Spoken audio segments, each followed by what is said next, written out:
집담보 2억 대출 승인이 승인됐다는 문자가 도착했습니다. 단톡방에는 가짜 투자 서류가 올라왔고 서랍에서는 인감 도장이 사라졌습니다. 남편이 진단서를 건네며 말했습니다. 내가 다 같이 볼게요. 평생 모은 집이 순식간에 담보로 잡혔습니다. 과연 이 가족의 끝은 어디일까요? 엄마의 투자는 꼭 성공할 거야. 그날 제가 평생 믿어 의심치 않았던 두 사람이 저를 향해 준비한 함정의 첫 번째 발걸음은 마치 저녁 식탁에 올라온 평범한 반찬처럼 조용히 제 삶에 들어왔습니다. 그 시작은 너무도 자연스러워서 저는 그 속에 숨은 쇠살의 냄새를 전혀 맡지 못했죠. 우리 집은 제 명의로 된 전세 아파트 한 채가 전부였습니다. 남편과 제가 평생을 고생하며 모은 보증금이 깔린 우리 노후의 유일한 안전판이었어요. 남편은 고혈압과 당뇨로 정기적으로 병원을 다니셨고 아들은 몇 년 전 투자 실패 후로 조용했죠. 그런데 그때부터였어요. 남편과 아들이 자주 은밀하게 이야기를 나누기 시작한 건 어느 봄날이었습니다. 아들이 찾아와 식사를 하더니 갑자기 진지한 표정을 지었어요. 엄마 아버지 건강이 요즘 많이 불안하시잖아요. 병원비도 꽤 나가고 우리 가게 매출도 예전 같지 않은데 앞으로가 좀 걱정이에요. 저는 고개를 끄덕였습니다. 사실이었으니까요. 가게는 발 디딜 틈 없이 바쁘지만 수익은 점점 줄어들고 있었습니다. 그래서 제가 좋은 기회를 하나 잡았어요. 친구가 하는 사업인데 확실한 정보가 있다고요. 초기 투자금만 나오면 연이율 15%는 기본이라고 하더라고요. 엄마 아빠 전세금 좀만 깨서 투자해보시죠. 몇 달이면 원금은 거뜬하고 이자로 병원비도 충당하고 남는 돈으로 더 좋은 집으로 이사 갈 수도 있었어요. 저는 당연히 반대했습니다. 무슨 소리야. 그건 우리 집이야. 그런 거 위험한 거 아니냐. 그때 평소 말이 없던 남편이 입을 열었습니다. 여보 걱정 마. 나도 들었어. 그 친구 아들 말이 맞아. 내가 카드 결제 내역 봤는데 병원에서만 한 달에 100만 원 가까이 나가. 이대로라면 우리 예금도 오래 못 가. 안정적인 투자처를 찾는 게 맞는 것 같아. 남편이 그렇게 말씀하시니 저는 조금 흔들렸습니다. 평생 함께하며 한 번도 제 뜻을 거스르지 않으셨던 분이 우리 내일을 걱정하시며 조언을 하시는 거였으니까요. 게다가 남편은 항상 집안의 금융서류와 통장 관리를 말끔히 해오셨습니다. 도장과 증명서도 모두 남편 책상 서랍에 있었죠. 저는 그저 믿고 맡겼을 뿐이었어요. 엄마 진짜 안전해요. 여기 증명서도 있어요. 아들이 휴대폰을 꺼내 가족 단톡방에 파일을 하나 올렸습니다. 비농원 투자사 사업자 등록증과 금융위원회 등록 확인서처럼 보이는 이미지였어요. 제가 자세히 보려고 하니 아들이 재빨리 화면을 넘겼습니다. 자세한 건 제가 다 확인했어요, 엄마. 아버지도 같이 은행 가서 상담 한번 받아보자고 하시더라고요. 그 후 며칠 동안 남편과 아들은 자주 외출을 다녔습니다. 병원 진료라고 하시던 날도 있었고 은행 업무라고 하시던 날도 있었죠. 저는 가게를 보느라 그다지 신경 쓰지 못했습니다. 그렇게 보름쯤 지난 어느 날 남편이 저녁 식사 후 차분하게 말씀하셨어요. 여보, 우리 아파트 전세 보증금 좀 늘리는 게 어때? 지금 집 시세가 오르면서 전세도 오른다고 하더라. 지금 보증금 2억에서 2억 5천으로 올리면 차액 5천을 현금으로 받을 수 있어. 그 돈으로 아들이 말한 투자도 좀 하고 나머지는 병원비에 쓰고 집은 그대로 있는 건배월세는 안 내고 오히려 현금을 받는 거잖아. 저는 복잡했습니다. 그게 가능해? 전세금 올리는 게 그렇게 쉬워? 가능하대. 우리 아들 친구가 부동산 중개하는데 그 친구가 다 알아봐줬어. 서류만 좀 준비하면 된다고. 남편이 말씀하시는 동안 아들은 열심히 고개를 끄덕였습니다. 네 맞아요, 엄마. 그 친구가 전문가야. 아버지 명의는 건강 문제로 대출이 어려울 수 있대요. 그래서 엄마 명의로 조금만 도장 찍어주시면 된다고요. 나머진 제가 다 처리할게요. 엄마 명의라는 말에 저는 살짝 불편함을 느꼈지만 남편이 덧붙이신 말씀이 그 불편함을 잠재웠습니다. 여보, 우리 둘 다 나이 먹었어. 내가 언제 어떻게 될지 모르는데 내가 혼자서 모든 걸 감당하기는 힘들 거야. 아들이 옆에서 도와주려고 하는 마음이니까 한번 믿어보자. 내가 다 같이 볼게. 그네가 다 같이 볼게라는 한마디가 저를 완전히 무장해제시켰습니다. 평생의 동반자이자 가장 믿음직한 버팀목이신 분이 그렇게 말씀하시는데 무슨 의심을 하겠습니까? 그로부터 일주일 후 아들이 서류 한 묶음을 가지고 왔습니다. 전세 계약 갱신에 필요한 서류라고 했죠. 복잡한 용어가 가득한 문서였지만 중요한 곳에는 이미 남편의 사인이 되어 있었고 제가 서명할 곳은 딱 몇 군데뿐이었습니다. 아들은 친절하게도 펜을 들고 하나하나 짚어가며 설명해 주더군요. 여기엔 엄마 인감만 날인하시면 돼요. 그리고 여기는 주민등록등본 확인하는 곳이에요. 제가 동행해서 대리로 발급받았으니까 괜찮아요. 저는 아들의 지시에 따라 도장을 찍었습니다. 그 순간 제 마음 한구석을 스치고 지나간 불안함은 아들이 다음 장을 넘기며 던진 말에 묻혀버렸습니다. 다 됐어요, 엄마. 이제 곧 더 좋은 일만 있을 거예요. 아버지 병원비 걱정도 덜고. 그런데 그 일이 있은 후 남편의 병원 방문이 더 잦아졌습니다. 예전에는 한 달에 한 번이었는데 이제는 2주에 한 번꼴로 가시더군요. 이유는 의사 선생님이 상태를 좀 더 자주 봐야 한다고 하셔서라고 했습니다. 어느 날은 병원에서 오신 남편이 피곤한 얼굴로 작은 봉투를 책상 서랍에 넣는 걸 제가 목격하기도 했죠. 궁금해서 물었습니다. 여보, 그 봉투는 뭐예요? 그냥 최근 검사 결과지야. 별거 아니니까 걱정 마. 남편은 서랍을 닫고는 저를 보며 미소 지었지만 그 미소에는 평소 없는 피로가 서려 있었습니다. 그 즈음 시동생이 갑자기 집을 찾아왔습니다. 평소처럼 반가운 얼굴로 왔지만 이야기 도중 이상한 말을 꺼냈죠. 형님 오빠한테 좀 전해주세요. 아버지 땅 문서 관련해서 다시 한번 생각해 보라고요. 제가 그때 오빠한테 맡겼는데 답장이 없어서요. 저는 어리둥절했습니다. 무슨 문서요? 남편이 언제 그런 이야기를 했어? 시동생은 당황한 듯 웃으며 말을 얼버무렸습니다. 제가 실수했나 보네요. 오빠가 전에 좀 봐달라고 하셔서 말이에요. 기억나지 않으시면 괜찮아요. 시동생이 돌아간 후 저는 남편에게 물어보았습니다. 남편 동생이 무슨 땅 문서 이야기를 했어요.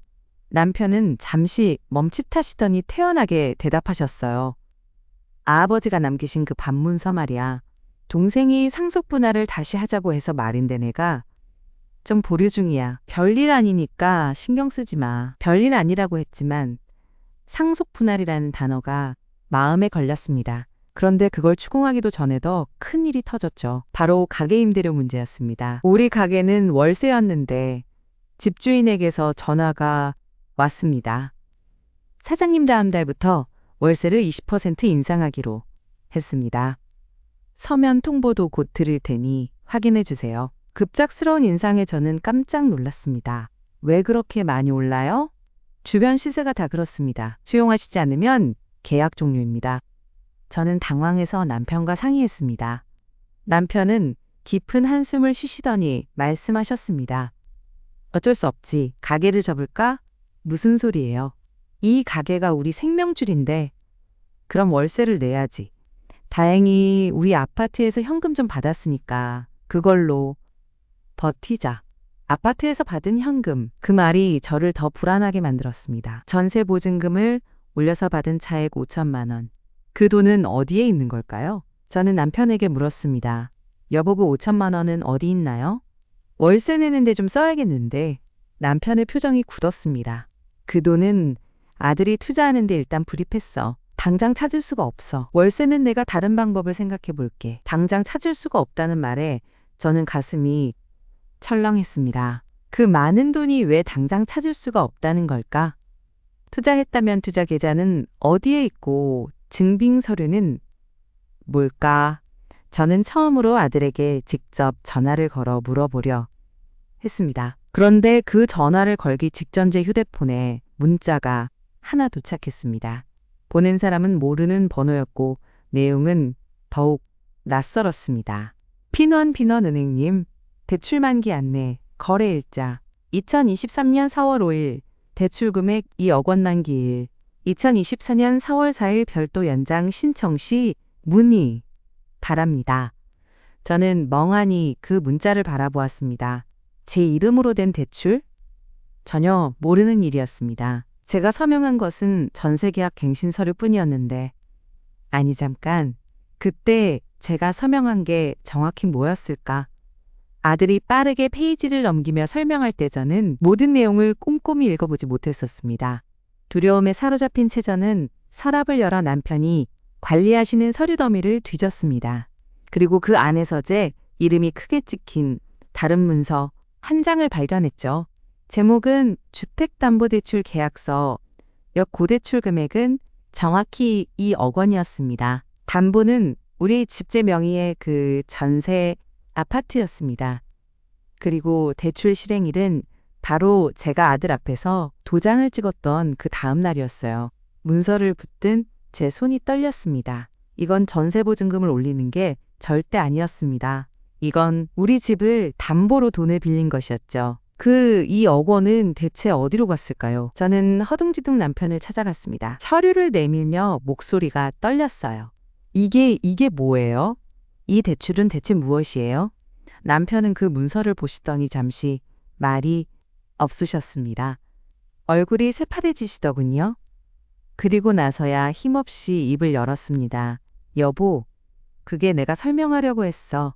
아들 투자금이 더 필요하다고 해서 집을 좀 담보로 2억 원이나? 그 많은 돈을 왜 어떻게 제 몰래 그런 걸 할 수가 있어요? 그리고 그 돈은 지금 어디에 있는 거예요? 제가 소리치자 남편은 갑자기 얼굴을 찡그리시며 가슴을 움켜쥐었습니다.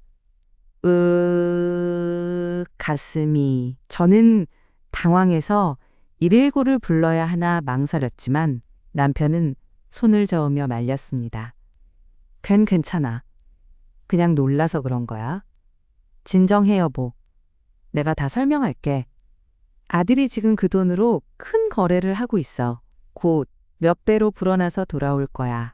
우리 집도 지킬 수 있고. 그날 이후 집안 공기는 무겁게 가라앉았습니다.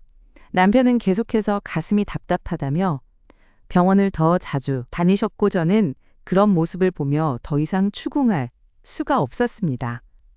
그런데 며칠 뒤제 휴대폰에 또 다른 문자가 도착했습니다. 이번에는 제가 아는 은행 지점에서 온 문자였어요.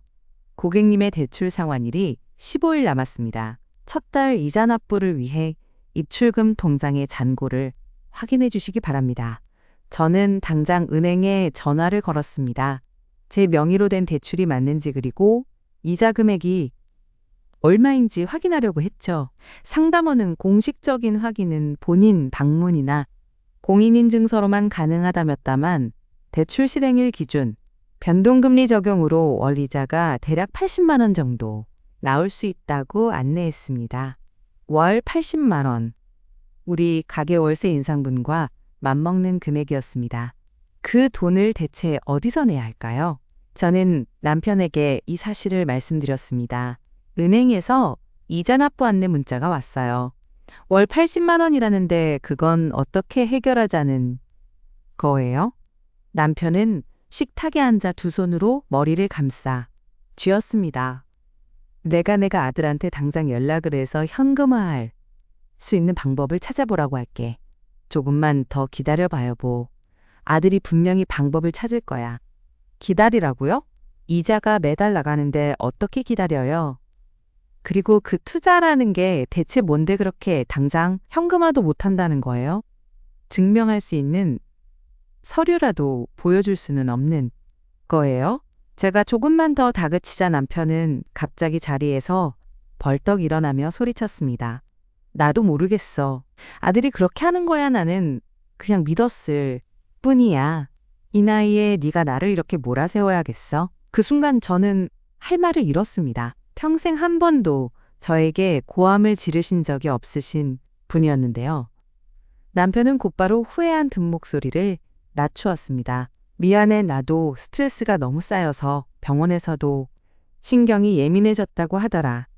조용히 좀 해결해보자 여보. 그러던 중시동생이 갑자기 찾아왔습니다. 평소처럼 반찬을 조금 가져오셨다고 하시며 어색한 듯 이야기를 꺼내셨죠.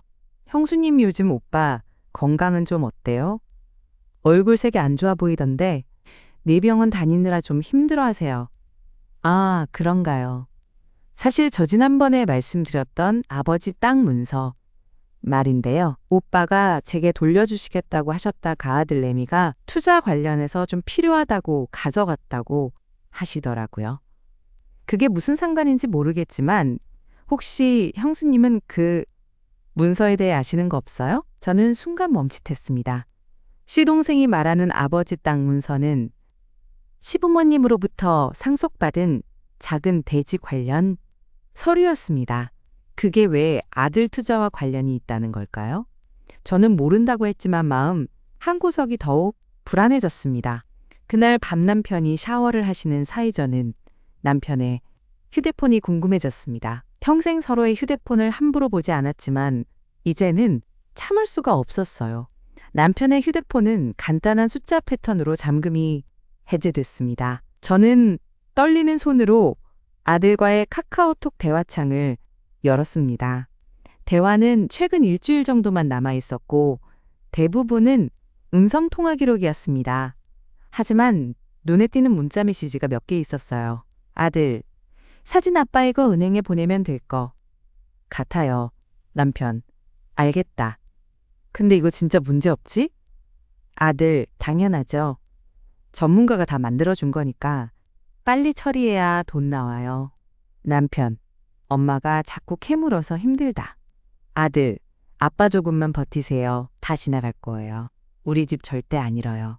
그리고 그 아래 아들이 보낸 사진을 탭해 보았습니다. 작은 화면에 보인 것은 빈원 투자, 수익금, 입금, 확인서라고 쓰인 문서의 일부분이었습니다. 하지만 해상도가 낮아 자세히 보이지 않았고 발신자명도 흐릿했습니다. 무엇보다 그 문서의 날짜는 불과 3일 전이었습니다. 투자금이 현금화되지 못했다면 서수익금 입금, 확인서는 대체 무엇일까요? 저는 황급히 휴대폰을 제자리에 놓았습니다. 가슴이 마구 두근거렸어요. 그런데 화장실 문이 열리는 소리가 났고 저는 허둥지둥 자리에서 일어나 아무 일도 없었다는 듯 정리하는 척했습니다. 다음 날 저는 혼자 은행에 갈 결심을 했습니다. 직접 대출계약서 사본을 발급받고 정확히 어떤 절차로 이 대출이 실행되었는지 알아보려고 했죠. 창구 직원은 컴퓨터를 확인하던 이상한 표정을 지었습니다. 고객님이 대출 심사 시 특이사항이 하나 기재되어 있는데요. 대리인 동의하에 본인 확인 절차 진행이라고 되어 있습니다. 본인께서 직접 오신 게 아니셨나요? 네. 무슨 말씀이세요? 저는 이 대출에 대해 아무것도 모릅니다. 서명도 한 적 없어요. 제가 당황해 하자 직원은 더 자세한 내용은 본점, 여신부에서 확인이 가능하다며 담당자 연락처를 적어 주었습니다. 그리고 덧붙여 말했습니다. 참고로 대출 실행 직전에 보호 자격 신청을 위한 진단서가 제출된 기록도 있습니다. 인지기능 관련이요. 저는 그 말을 듣고 얼어붙었습니다. 인지기능 진단서? 그게 남편의 병원 진단서와 관련이 있는 걸까요? 대출을 받기 위해 누군가가 제가 정신적으로 문제가 있다는 증명을 한 것일까요? 아니면 남편의 진단서가 악용된 걸까요? 집에 돌아오는 길에 저는 머릿속이 복잡했습니다. 은행 직원의 말 시동생의 마르대폰에서 본 메시지들이 모두 뒤엉켰어요. 저는 그냥 집에 가서 남편과 아들에게 모든 것을 내려놓고 솔직하게 터놓고 이야기해야 한다고 생각했습니다. 더 이상 이 불안함을 감당할 수가 없었으니까요. 집에 도착했을 때 남편은 거실 소파에 앉아 TV를 보고 계셨습니다. 저는 단호하게 마음을 먹고 남편 앞에 앉았습니다. 여보, 오늘 제가 은행에 다녀왔어요. 남편은 TV에서 시선을 돌리지도 않은 채 왜? 라는 짧은 말만 내뱉었습니다. 은행에서 말이에요. 이 대출을 내가 신청한 게 아니라 누군가 대리인 자격으로 진행한 것 같다고 하더라고요. 그리고 인지기능 진단서가 제출되었다는 기록도 있고 그 순간 남편의 얼굴이 확 달라졌습니다. TV 리모컨을 내려놓고 저를 빤히 보셨죠. 눈빛에 당황스러움과 함께 어떤 결의가 스쳤습니다. 그럼 말을 믿고? 은행 직원이 그런 말을 할 리가 없어. 넌 지금 너무 피곤해서 헛소문까지 믿는 거야. 헛소문이 아니라 제가 직접 들은 말이에요. 그리고 시동생은 아버지 땅 문서가 아들 투자에 필요하다고 하셨고, 저는 당신 휴대폰에서 아들과의 대화를 봤어요. 수익금 확인서 사진까지. 대체 뭐가 진실인 거예요? 저를 바보로 아셨습니까? 제가 목소리를 높이자 남편은 갑자기 숨을 헐떡이기 시작했습니다. 얼굴이 창백해지더니 소파에 몸을 털썩 기대셨습니다. 약을. 저는 당황해서 서랍에서 남편의 고혈압 약을 꺼내 물과 함께 건네드렸습니다. 남편은 약을 먹고 한동안 눈을 감고 계셨습니다. 공포에 질린 저는 119를 부를까 망설였지만 남편이 손을 들어 저를 제지했습니다. 괜찮아. 그만 좀 해 제발. 내가 다 말할게. 다 말할 테니까. 남편은 힘겹게 입을 열기 시작했습니다. 목소리는 아주 작고 떨렸어요. 아들이 큰 빚이 있었어. 투자 실패가 아니라 원래부터 도박 빚이었어. 그 빚 때문에 사람들에게 쫓기고 있었지. 우리 집을 담보로 대출을 받아서 그 빚을 갚은 거야. 그리고 남은 돈으로 또 도박장에 가서 되돌리려고 했는데 그마저도 다 날려버렸어. 저는 말문이 막혔습니다. 도박? 2억 원을 도박 빚으로? 그럼 단톡방에 올린 투자 서류들은? 거짓이야. 아들이 인터넷에서 만들어 온 거야. 나도 처음엔 속았지만 나중에야 알게 됐어. 그런데 이미 대출은 실행된 후였지. 그리고 은행에는 네가 인지장애가 있는 것처럼 서류를 만들어 제출해야 했다. 그렇게 해야 대리인이 대출을 진행할 수 있다고? 아들이 그랬어. 내 병원 진단서를 변조해서 남편의 눈에서 눈물이 흘러내렸습니다. 미안해. 정말 미안해 여보. 나는 그저 집을 지키고 싶었을 뿐이야. 아들이 죽을 거라고 하니까 내가 어쩔 수가 없었어. 저는 아무 말도 할 수 없었습니다. 공기 한 방울 삼키는 것조차 고통스러웠어요.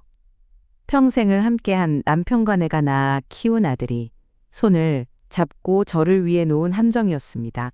제 유일한 안전자산인 집을 담보로 2억 원을 빌려 아들의 도박 빚을 갚고 남은 돈으로 또 도박을 한 것입니다. 그리고 그 모든 사실을 덮기 위해 저를 정신 이상자로 만들려 했습니다. 그때 현관문 초인종이 울렸습니다.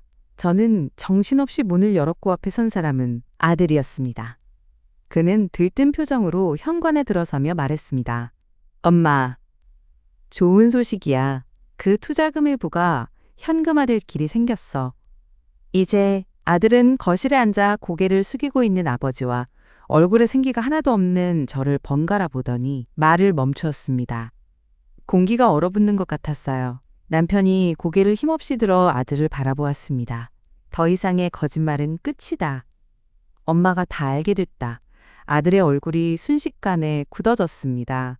당황한 눈빛이 교묘한 변명으로 바뀌기까지는 오래 걸리지 않았습니다. 엄마 그건 다. 저는 그 어떤 말도 듣고 싶지 않았습니다. 저는 아들을 똑바로 보며 평생 처음으로 단호한 목소리로 말했습니다. 나가. 엄마.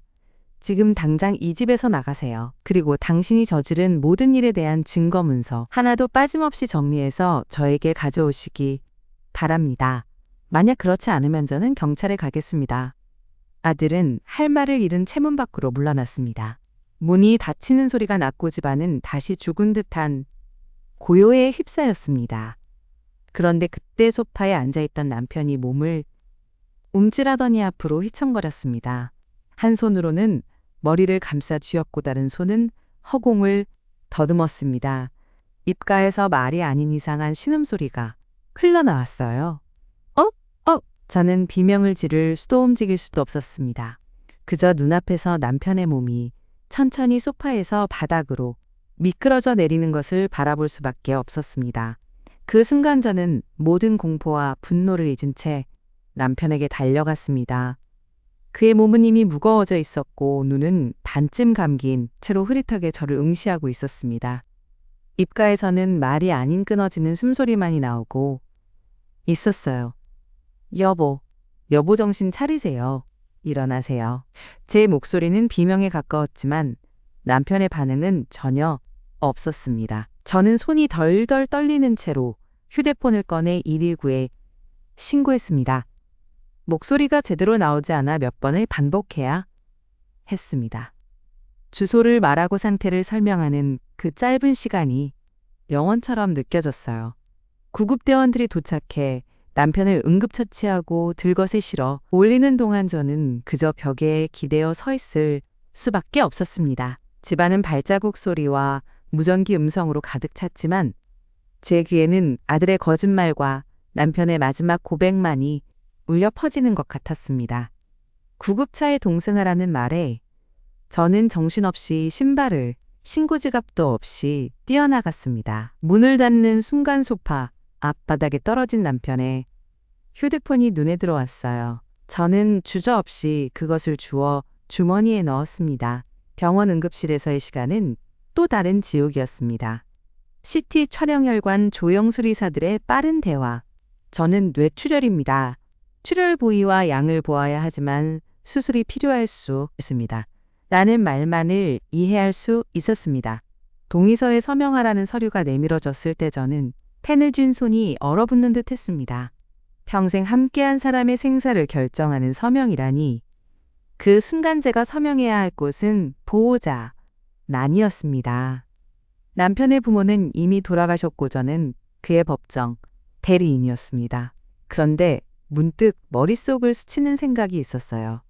만약 저에게인지 기능장애가 있다는 그 가짜 진단서가 사실로 받아들여진다면 저는 이 동의서에 서명할 자격이 있을까? 그런 공포가 전율처럼 저를 스쳤습니다. 서명해 주세요. 서명하지 않으면 다음 처치를 진행할 수 없습니다. 간호사의 다급한 목소리에 저는 정신을 차리고 떨리는 손으로 이름을 썼습니다. 그 한 글자 한 글자가 무거운 납으로 느껴졌어요. 수술실 문이 닫히고 저는 빈 병원 복도를 홀로 걸었습니다. 주머니에서 남편의 휴대폰을 꺼냈습니다. 비밀번호는 아들의 생일이었습니다. 몇 년째 바꾸지 않았죠. 휴대폰을 열자마자 확인하지 않은 메시지와 알림이 수십 개씩 쌓여 있었습니다. 가장 위에는 은행에서 온 문자 메시지가 눈에 띄었습니다. 우리은행 빈원 아파트 담보대출 2억 원에 대한 이자일 20만 원이 이길 납입일입니다. 미납시 연체가 발생할 수 있사오니 당일 오전 중 입금 부탁드립니다. 숨이 턱 막혔습니다. 이자만 120만 원? 그런데 이길? 오늘이 29일이 니네일이 납입일이라는 말입니다. 저는 정신없이 통장 애플리케이션을 열려 했지만 남편의 휴대폰에는 설치되어 있지 않았습니다. 대신 카카오톡이 열려 있었고 가장 최근 대화 상대는 아들이었습니다. 마지막 대화는 제가 집에서 그를 내쫓은 직후 아들이 보낸 것이었습니다. 아빠 엄마가 완전히 돌아버리셨다. 경찰 간다니까. 일단 숨을 돌려야 할 것 같아. 아빠 휴대폰은 어디에 두셨나요? 중요한 게 있는데 그 아래로는 읽지 않은 메시지가 더 있었습니다. 아들이 보낸 사진 여러 장, 뭔가 인감이 찍힌 문서의 일부분 같은 것들이었고 마지막 메시지는 이렇게 되어 있었습니다. 아빠 이거 어떻게 할지 빨리 연락 주세요. 엄마가 찾으면 다 끝장이다. 저는 그 사진들을 확대해서 봤지만 너무 흔들리고 초점이 맞지 않아 자세히 알아볼 수 없었습니다. 다만 문서 윗부분에 권리증이라는 글씨와 함께 인감 도장이 선명하게 보였어요. 시동생이 찾아다니던 그 아버지 땅 문서가 생각났습니다. 그때 제 휴대폰이 진동으로 울렸습니다. 전화번호는 딸이었습니다. 저는 깊은 숨을 들이쉬고 받았습니다. 엄마 왜 전화 안 받으셨어요? 아빠 휴대폰도 꺼져 있고 뭐 잘못된 거 있으세요? 딸의 목소리는 평소와 다름없이 밝았지만 그 안에 묻어나는 불안함이 느껴졌습니다. 저는 어떻게 말을 시작해야 할지 몰랐습니다. 모든 것을 말해야 하나 아니면 아직은 아닐까. 하지만 입이 저절로 열렸습니다. 딸아 엄마가 지금 병원에 있어. 병원? 왜요? 엄마 어디 아프세요? 엄마가 아니라 아빠가 쓰러지셨어. 지금 수술 중이야. 통화 너머에서 딸의 숨소리가 확 커졌습니다. 뭐라고요? 수술? 무슨 수술? 언제 쓰러지셨는데요? 형은 알고 있어요. 형이라는 단어가 저의 가슴을 후벼 팠습니다. 형은 알겠지? 제 목소리가 갑자기 힘을 잃었습니다. 딸아 엄마가 지금 설명하기 어려운 일이 많이 생겼어. 너희 집 사정도 있겠지만 가능하면 빨리 내려올 수 있겠니? 엄마 무슨 일이에요? 진짜 무서워요. 제가 지금 바로 차 타고 내려갈게요. 몇 시쯤 도착할 수 있을지 모르겠지만 어느 병원이에요? 저는 병원 이름과 위치를 알려주었습니다. 딸은 당장 출발하겠다고 말하며 전화를 끊었어요. 그 짧은 대화만으로도 저는 기운이 쏙 빠지는 느낌이었습니다. 이제 딸에게도 모든 것을 말해야 합니다. 그 과정이 얼마나 고통스러울지 생각만 해도 가슴이 답답해졌어요. 수술실 앞에서 시간은 죽음처럼 느리게 흘렀습니다. 1시간쯤 지났을까요? 제 휴대폰이 다시 울렸습니다. 이번에는 낯선 번호였지만 지역 번호가 우리 동네였습니다. 저는 조심스럽게 받았습니다. 여보세요? 빈원 아파트에 사시는 씨 댁 맞으신가요? 네, 맞습니다만. 안녕하세요. 저는 은행지점의 대출관리 담당자인데요. 당사에서 취급해드린 담보대출건에 대해 중요한 안내 말씀을 드리려고 연락드렸습니다. 혹시 본인이나 대리인 분께서 연체 위험에 대한 안내 문자를 받으셨을 텐데 확인이 되셨나요? 저희 목구멍이 바싹 말랐습니다. 네, 문자는 받습니다. 그런데 다름이 아니라 해당 대출건은 대리인에 의한 신청 및 실행이어서 본인 확인이 추가로 필요할 수 있습니다. 또한 대출 실행 당시 제출된 보충 서류 중의사 확인서 부분에 대해 재확인이 필요하다는 본부 검토 의견이 나왔어요.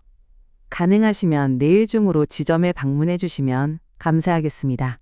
의사 확인서. 그게 바로 그 가짜 진단서를 말하는 것이 분명했습니다. 은행에서도 뭔가 수상함을 느꼈나 봅니다. 하지만 이게 우리에게 유리하게 작용할지 아니면 더 큰 문제를 불러올지 알 수 없었습니다. 저 지금 집안에 큰일이 있어서 내일은 어려울 것 같습니다. 남편이 수술 중이세요. 아, 그렇습니까? 그럼 죄송합니다. 빠른 시일 내에 연락 주시기 바랍니다. 연체가 발생하면 담보물 실행 절차가 시작될 수 있어서 꼭 신경 써주셔야 합니다.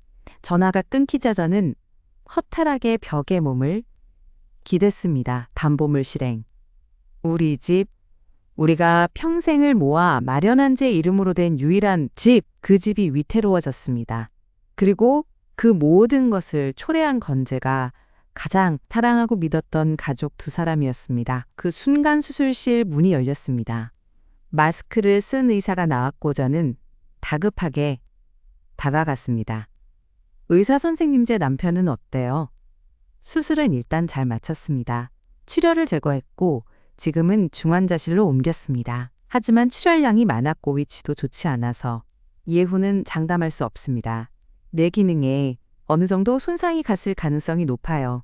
깨어나신다 해도 반신마비나 언어장애가 생길 수 있습니다.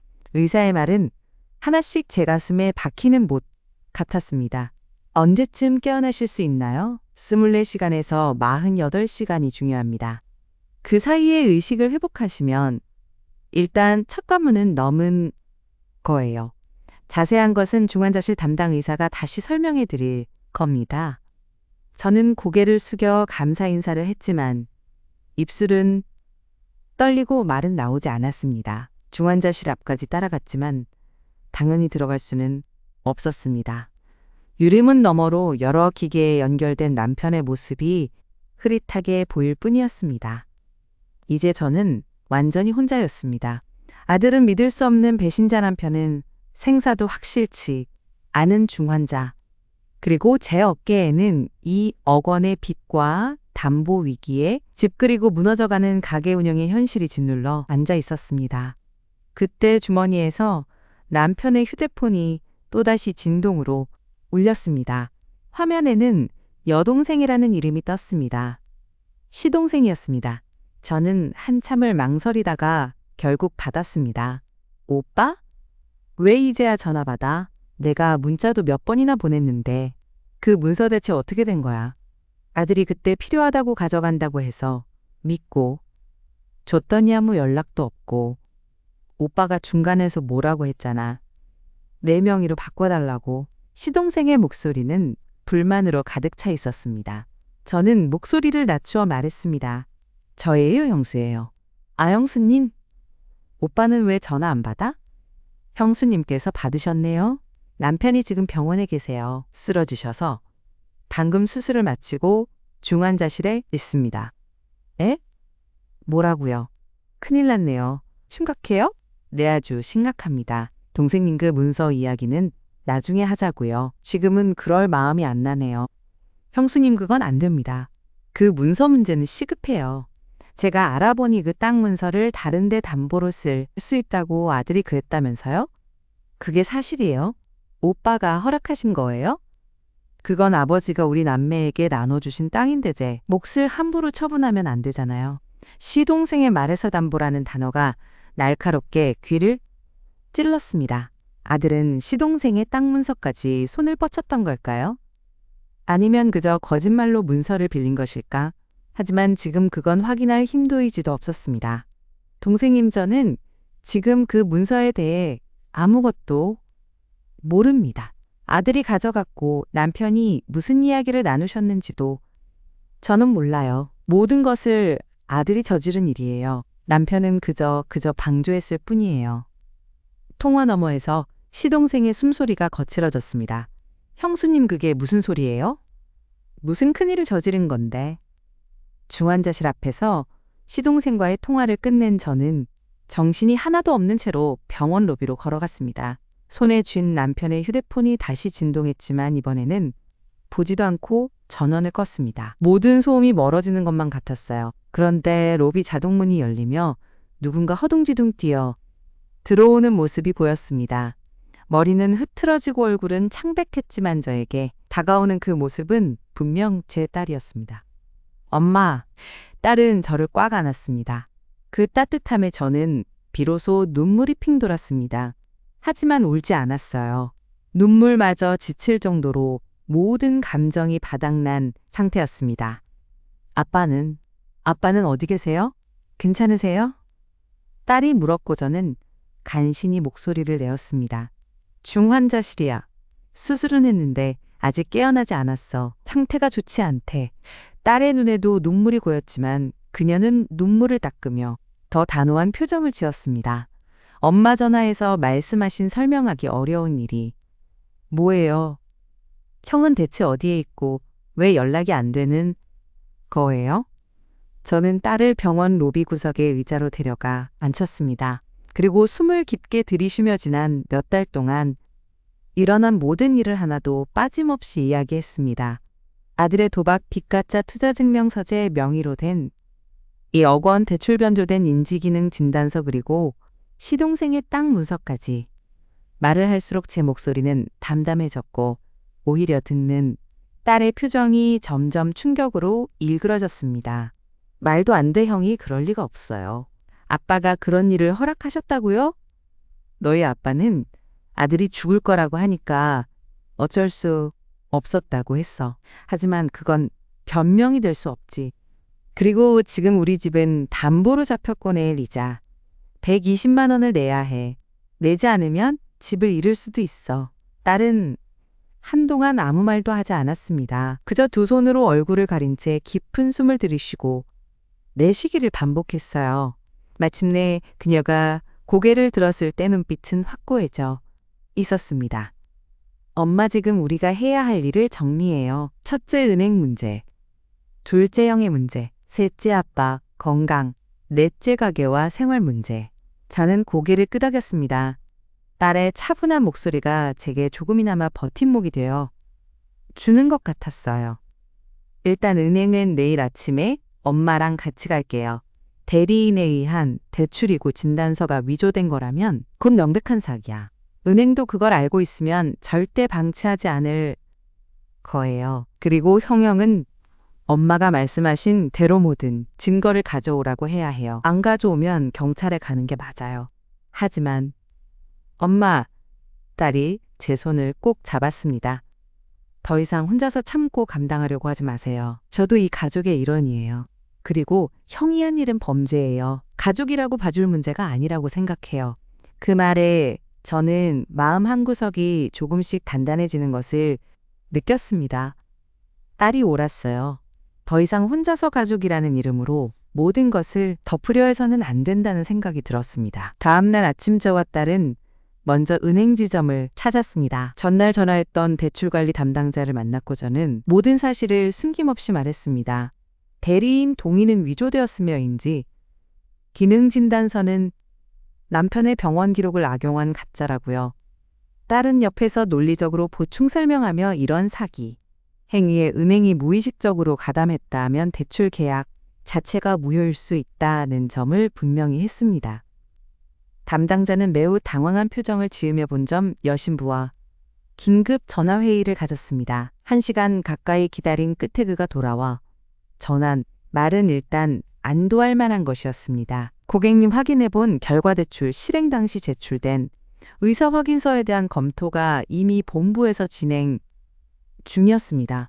의심스러운 점이 있어서 말이죠. 고객님께서 직접 진술하신 내용과 변조 가능성을 확인할 수 있는 병원 측 증빙만 있다면 당행에서도 이 대출권을 사기 의혹 사건으로 처리하고 법적 대응을 하기 전까지 대출 실행을 일시 정지할 수 있습니다.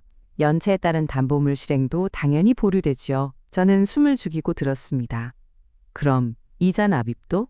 일시 정지 기간 중에는 이자 납입 의무도 정지됩니다. 다만 이 조치는 공식적인 수사기관의 협조나 병원의 공식 확인서가 접수되어야 완전히 효력을 발휘합니다. 가능하시다면 남편님의 주치의 선생님께 진단서 변조, 사실을 확인해 주실 수 있는 증명을 받아오시는 게 좋겠습니다. 저는 고개를 끄덕였습니다. 그게 가능할까 싶은 마음도 들었지만 적어도 집이 당장 압류당하는 최악의 상황은 피할 수 있을 것 같았어요. 은행을 나온 저와 딸은 바로 병원으로 향했습니다. 중환자실에 계신 남편은 아직 의식이 회복되지 않은 상태였지만 주치의 선생님을 만날 수는 있었습니다. 저는 주치의 선생님께 남편의 고혈압 당뇨 진단서가 악용되어 제 이름의 가짜인지 기능장애 진단서로 위조되었다는 사실을 말씀드렸습니다. 의사 선생님은 매우 심각한 표정을 지으셨습니다. 그런 일이 있었다면 이는 명백한 진단서 위조 및 의료정보 사기 행위입니다. 병원 측에서도 공식적으로 확인해 드릴 수 있습니다. 해당 진단서가 본원 양식인지 본원 의사 명의가 도용되었는지 확인하는 절차를 거쳐 증명서를 발급해 드리겠습니다. 그 자리에서 의사 선생님은 병원 행정실에 연락을 취하셨고 저는 공식 확인서 발급을 요청하는 서류를 작성했습니다. 딸이 옆에서 모든 과정을 도와주었어요. 이제 우리에게는 은행에 제출할 강력한 증거가 하나 생겼습니다. 병원을 나서는 길에 저는 딸에게 말했습니다. 이제 내형 문제를 해결해야겠구나. 딸의 표정이 굳어졌습니다. 엄마 제가 먼저 형에게 연락해 볼게요. 엄마가 직접 말씀하시기에는 너무 힘드실 것 같아서 저는 고마운 마음에 고개를 끄덕였습니다. 딸은 병원 로비 구석에서 전화를 걸었고 저는 멀리서 그녀의 표정을 지켜보았습니다. 딸의 얼굴은 처음에는 차갑고 단호했지만 점점 화로 붉어지더니 결국 목소리가 커졌습니다. 형 그게 무슨 말이야? 지금 어디 있는데? 엄마가 그렇게 말했으면 그대로 해. 모든 서류 증거 하나라도 빼먹지 말고 당장 가져와. 뭐? 모른다고? 형 지금 은행에서 사기로 처리될 수도 있는 상황이야. 아빠는 중환자실이야. 진짜 경찰에 가면 형 인생 끝나는 거 알지? 전화를 끄는 딸의 얼굴은 창백했고 분노로 떨고 있었습니다. 저에게 다가온 그녀가 말했어요. 형은 자기는 아무것도 모른다고 모든 건 아빠가 하신 일이라고 우기고 있어요. 그리고 지금은 만날 수 없다고. 저는 그 순간 마지막으로 남아있던 아들에 대한 미련이 싹둑 끊어지는 소리를 들은 것 같았습니다. 저는 휴대폰을 꺼내 아들에게 마지막 문자 메시지를 보냈습니다. 내일 정오까지 너희 아빠 병원 로비로 모든 서류를 가지고 와. 대출 계약서 사본 변조된 진단서 원본 내가 만든 가짜 투자 증명서 시동생 땅 문서 그리고 네가 빚을 진 도박장 관련 증거까지 하나라도 빠지면 나는 정오 1분에 경찰서에 가서 네가 한 모든 일을 고소할 것이다. 이건 약속이다. 메시지를 보낸 후 저는 딸을 보며 말했습니다. 우리 집에 가자. 내 아빠 휴대폰에 있던 극권리증 사진과 집에 남아있을지 모르는 다른 단서들을 찾아봐야 해. 집에 돌아온 저와 딸은 집안을 샅샅이 뒤졌습니다. 남편의 책상 서랍아들이 쓰던 방심지어는 거실, 장식장 안까지요. 그리고 남편의 책상 서랍 깊숙이 은행, 봉투에 쌓인 채로 놓여있던 서류 한 묶음을 발견했습니다. 그 안에는 제가 서명한 줄 알았던 전세 갱신, 서류의 복사본과 함께 제가 본 적 없는 각종 계약서 사본들이 들어있었습니다. 그 중에는 시동생의 이름이 적힌 토지 권리증 등본, 사진 출력물도 있었고 더 충격적인 것은 사전 의사결정 위임장이라는 제목의 문서였습니다. 그 문서에는 남편의 서명과 도장이 찍혀 있었고 내용은 본인 남편이 의사결정 능력을 상실할 경우 모든 재산 및 법률적 결정 권한을 아들 이름에게 위임한다는 것이었습니다. 작성일자는 남편이 쓰러지기 불과 일주일 전이었습니다. 엄마 이거 딸이 그 문서를 들고 손이 떨렸습니다. 저는 그 문서를 바라보며 모든 퍼즐 조각이 맞아 떨어지는 것을 느꼈습니다. 아들은 남편이 쓰러지기 전에 위임장을 통해 모든 것을 장악할 계획을 세웠던 겁니다. 만약 남편이 돌아가셨거나 의식을 회복하지 못하셨다면 아들은 이 위임장을 통해 남편의 재산뿐만 아니라 재산까지도 사실상 좌지우지할 수 있는 위치에 서게 되는 거였어요. 이제 정말 끝이야. 저는 속삭이듯 말했습니다. 다음 날 정오 저와 딸은 병원 로비에서 기다렸습니다. 정각이 되었을 떼연 관문이 열리며 아들이 들어왔습니다. 그는 한 손에 서류 봉투를 쥐고 있었지만 눈빛은 여전히 교활하고 경계하는 빛을 띠고 있었어요. 저와 딸 앞에 서자 그는 봉투를 탁자 위에 내려놓았습니다. 다 여기 있어요. 하지만 엄마 이걸로 끝이라고 생각하지 마세요. 아빠가 깨어나시면 모든 게 달라질 거예요. 아빠가 원래 다 계획하신 일이었다고요? 저는 봉투를 열어 내용물을 훑어보았습니다. 대출 서류투자 증명서들. 하지만 봉투 안에는 시동생의 땅 문서도 도박장 관련 증거도 없었습니다. 저는 고개를 들어 아들을 똑바로 쳐다보았습니다. 시동생 문서랑 도박장 증거는 어디 있니? 아들은 눈을 피하며 말했습니다. 그건 제가 어떻게 챙겨요? 도박장은 그냥 개인적인 곳이었고 삼촌 땅 문서는 아빠가 어디에 두셨는지. 거짓말. 저는 담담한 목소리로 말했습니다. 그리고 제 가방에서 전날 집에서 찾은 사전, 의사결정 위임장사본을 꺼내 탁자 위에 올려놓았습니다. 이것도 너희 아빠가 계획하신 일이니? 아들의 얼굴이 순식간에 새파래졌습니다. 그는 그 문서를 보더니 입술을 깨물며 고개를 돌렸습니다. 네가 준비한 서류는 불완전해. 그리고 네 거짓말은 이제 끝이야. 저는 휴대폰을 꺼들었습니다.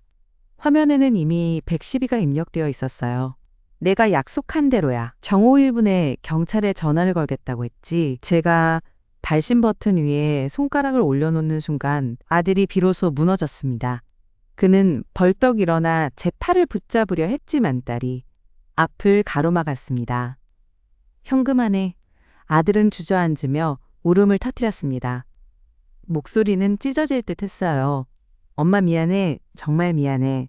나는 그냥 빚에서 벗어나고 싶었을 뿐이야. 아빠가 돕자고 하셨다니까. 엄마 제발 경찰에 맡기지 마. 제발. 그의 울음소리는 병원 로비를 가득 채웠고 주변 사람들의 시선이 모아졌습니다. 하지만 저의 마음은 더 이상 흔들리지 않았습니다. 저는 그 울음소리를 들으며 발신 버튼을 누르지 않고 대신 미리 준비해온 녹음 앱을 정지시켰습니다. 아들의 마지막 고백과 진심 어린 사과처럼 보이는 이 울음이 중요한 증거가 될 수 있을 거라고 생각했어요. 울지 마. 네 눈물은 이제 아무런 의미가 없어. 저는 차갑게 말했습니다. 서류는 내가 받겠어. 하지만 네가 저지른 모든 일에 대한 책임은 네가 져야 해. 내가 경찰에 가는 대신 내가 직접 가서 모든 것을 자백해. 그게 네가 우리 가족에게 그리고 네 자신에게 할 수 있는 유일한 일이야. 아들은 고개를 들지도 못한 채바닥을 향해 고개를 끄덕였습니다. 그 후 일주일이 지났습니다.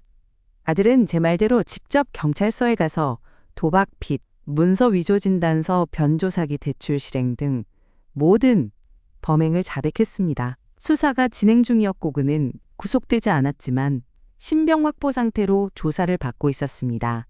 은행은 병원에서 발급받은 진단서 변조 공식 확인서와 아들의 자백 내용을 접수하고 해당 대출권을 무효로 처리하기로 했습니다.